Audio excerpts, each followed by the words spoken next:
నీ వలన ఒకరు సంతోషంగా ఉన్నారంటే అదే నీ వ్యక్తిత్వం వలన.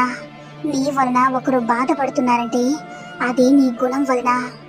అపార్థం చేసుకోవడానికి అరక్షణం సరిపోతుంది, కానీ అది అబద్ధమని తెలిసినప్పుడు క్షమించమనడానికి జీవితం సరిపోదు. టీ అండ్ బిస్కెట్ నేర్పించే పాఠం ఏంటంటే, ఎవరితోనైనా లోతుగా మునిగిపోతే ఆ తర్వాత వాళ్ళు మిమ్మల్ని విరిచేస్తారు అని.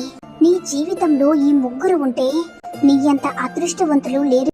1 సంస్కారవంతమైన భార్య, 2 అండగా నిలబడే కొడుకు, 3 మంచి స్నేహితుడు. ఆడవాళ్ళకి ఎప్పటికీ అర్థం కాని విషయం ఏంటంటే పెళ్లి. అది ఎప్పుడు జరిగిందో గుర్తుంటుంది, కానీ ఎలా జరిగిందో, ఎందుకు జరిగిందో ఎప్పటికీ అర్థం కాదు. పుస్తకాలు చదివే వయసులో పెళ్లి చేసేస్తారు, కలలు కనే వయసులో పిల్లల్ని కనేస్తారు. ఇది నా జీవితం అని తెలుసుకునే వయసు వచ్చేసరికి ఇదే నీ జీవితం అని రాసి ఇచ్చేస్తారు.